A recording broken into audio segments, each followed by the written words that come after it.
Assalamualaikum warahmatullahi wabarakatuh. Alhamdulillah, hari ini kita bisa melanjutkan lagi program kita, yaitu One Day One Siroh. Kali ini kita akan bercerita tentang Perang Badar, yaitu pancaran keimanan di Perang Badar. Pada tahun 2 Hijriah, Allah Subhanahu wa Ta'ala menurunkan perintah shaum atau berpuasa pada bulan Ramadan. Selain itu, pada tanggal 17 Ramadan tahun 2 Hijriah itu pula lah terjadi Perang Badar Kubro atau Perang Badar. Saat itu pasukan muslim berjumlah sekitar 314 orang dengan peralatan seadanya. Mereka hanya punya 2 ekor kuda dan 70 ekor unta, sehingga harus bergantian menaikinya. Seperti Rasulullah Shallallahu Alaihi Wasallam, Ali bin Abi Thalib dan Marsad bin Abi Marsad bergantian menunggangi 1 unta. Sementara itu, pasukan musyrik Quraisy sangat lengkap. Mereka berjumlah 1000 orang dengan 100 ekor kuda, 600 baju zirah atau baju perang, dan unta yang banyak. Wah, bisa dilihat ya adik-adik, kalau perbedaannya sangat jauh.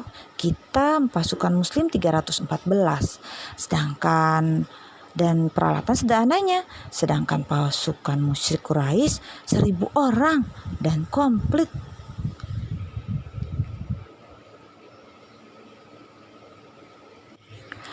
Panji tertinggi pasukan muslim berwarna putih. Panji itu dipegang oleh Mus'ab bin Umair. Pasukan muslim dibagi menjadi 2 kelompok. Ali bin Abi Thalib membawa panji kelompok muhajirin. Sa'ad bin Mu'adz membawa panji kelompok ansor. Rasulullah Shallallahu Alaihi Wasallam bertindak sebagai panglima perang yang mengendalikan semuanya. Tidak semua sahabat Rasulullah Shallallahu Alaihi Wasallam ikut dalam perang Badar karena tujuan awalnya hanya akan menyergap kafilah dagang. Akan tetapi ternyata mereka harus menghadapi perang besar. Perlu diketahui, setiap meninggalkan Madinah, Rasulullah Shallallahu Alaihi Wasallam selalu menunjuk sahabat untuk menjadi wakil selama beliau pergi. Beliau menunjuk Sa'ad bin Ubadah ketika perang Abwa atau Wadan.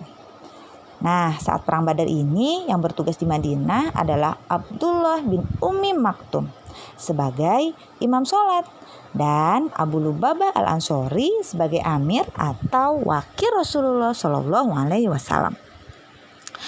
Utsman bin Affan juga tidak ikut berperang. Dia ditugaskan menjaga Ruqayyah, putri Rasulullah Shallallahu Alaihi Wasallam yang sedang sakit. Ruqayyah juga merupakan istri Utsman. Pasukan musyrik Quraisy juga membawa para pemimpinnya, yaitu Abu Sufyan, Abu Jahal, Umayyah bin Khalaf, majikan yang menyiksa Bilal dengan menindih batu. Masih ingat kan? Terus ada Utbah bin Syaibah dan banyak lagi. Malam itu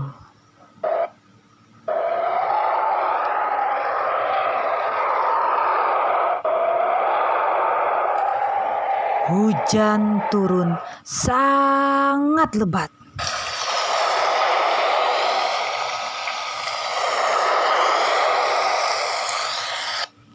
Mengguyur pasukan musyrik sehingga mereka tidak bisa bergerak.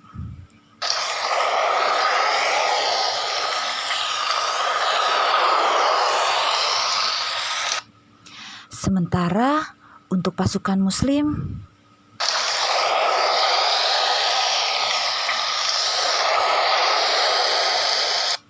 Hujan membuat mereka bersih dan tanah yang dipijak menjadi kuat. Rasulullah Shallallahu Alaihi Wasallam terus berdoa hingga beliau tidak sadar kain sorbannya terjatuh. Ya Allah, berilah aku pertolongan seperti yang telah Engkau janjikan. Ya Allah, kalahkanlah mereka esok hari.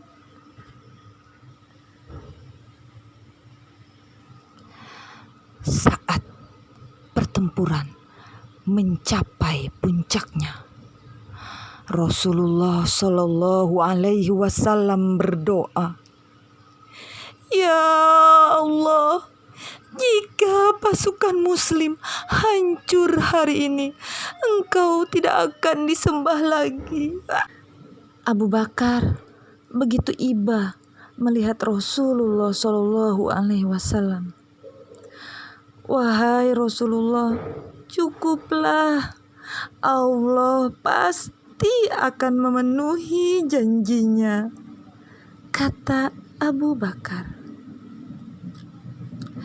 Selain berdoa, ada usaha yang sangat bagus, yakni pasukan Muslim melakukan strategi yang sangat cerdas. Selain doa, jadi perlu strategi yang cerdas juga ya. Rasulullah Shallallahu Alaihi Wasallam mengirim mata-mata untuk menyelidiki seberapa besar kekuatan musuh.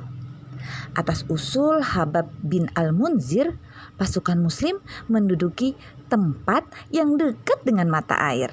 Wah, artinya ketika perang nanti mereka tidak akan ketakutan kekurangan air. Dan mereka menutup sumber-sumber mata air yang dekat dengan kaum musyrik. Allah Subhanahu wa Ta'ala selalu menepati janjinya. Iya, pasukan Muslim menang telak atas pasukan musyrik. Bahkan panglima besar pasukan kafir Abu Jahal tewas dalam peperangan. Pemuka-pemuka Quraisy seperti Utbah bin Rabi'ah, Syaibah bin Rabi'ah, Abu Hakam bin Hisham, Umayyah bin Khalaf, mereka pun tewas beserta kaum musyrik lainnya, sehingga berjumlah sekitar 70 orang. 70 orang kaum musyrik juga ditawan kaum muslim. Sementara itu di pihak kaum muslim 14 orang mati syahid.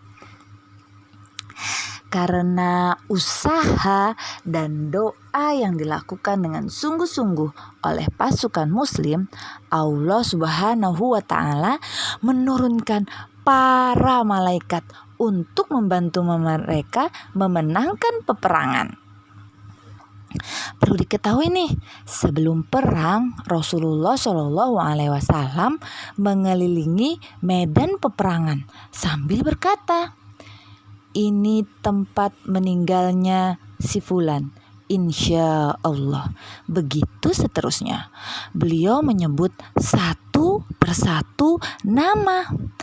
Allah Maha Besar. Para pemimpin kaum musyrik yang meninggal persis di tempat yang ditunjuk oleh Rasulullah Shallallahu Alaihi Wasallam. Masya Allah. Berita kekalahan kaum musyrik membuat orang Quraisy yang tinggal di Mekah marah dan sangat terpukul. Abu Lahab yang tidak ikut berperang pun merasakan hal yang sama.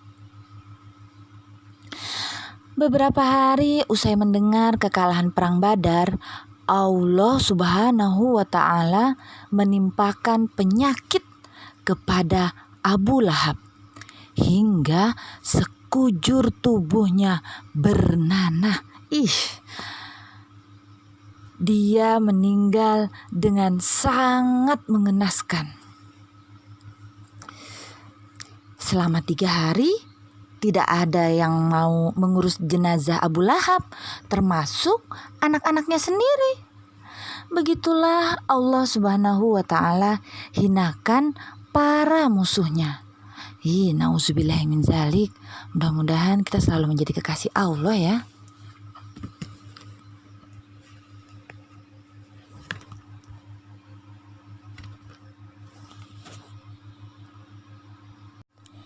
Sementara itu Rasulullah Shallallahu Alaihi Wasallam dan pasukan Muslim kembali ke Madinah dengan membawa harta rampasan perang dan tawanan yang tetap diperlakukan dengan baik. Tapi Rasulullah Shallallahu Alaihi Wasallam sangat bersedih karena kedatangan beliau di Madinah disambut berita duka meninggalnya Ruqayyah, putri beliau.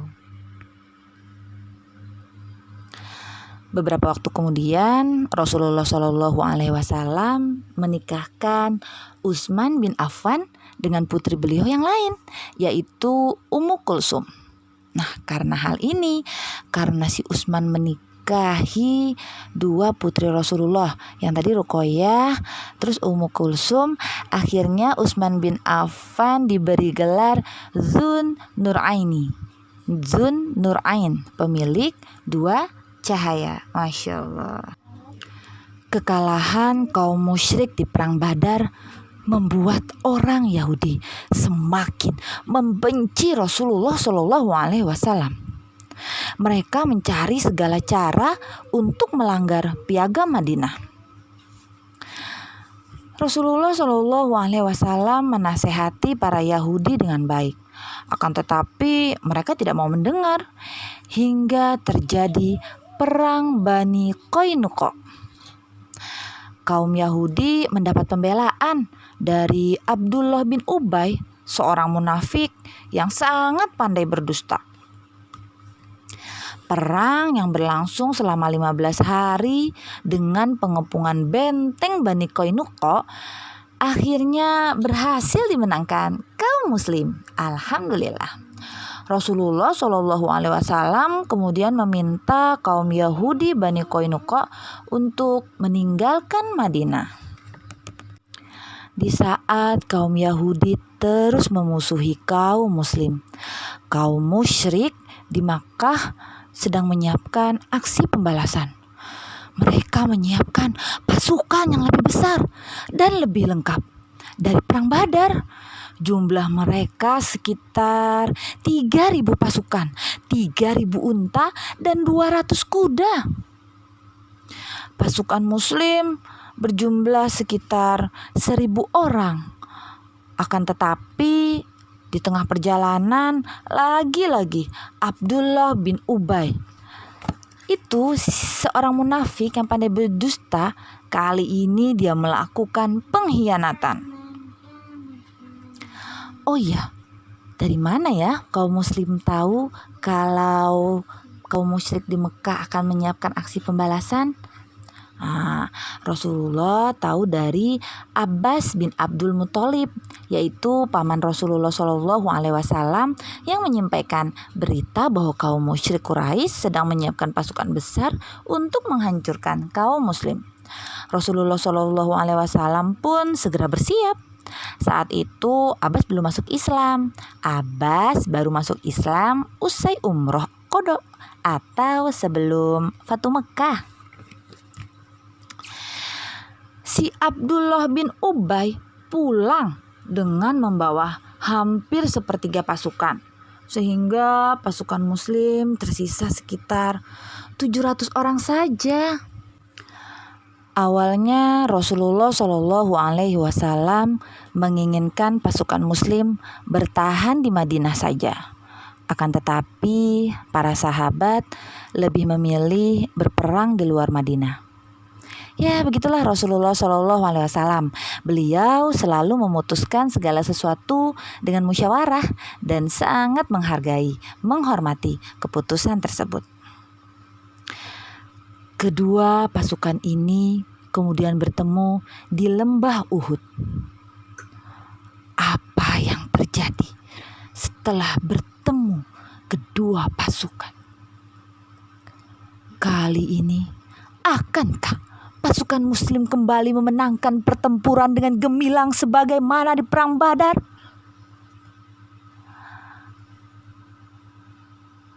Akankah itu terjadi lagi? Akan kita lihat di sirah berikutnya.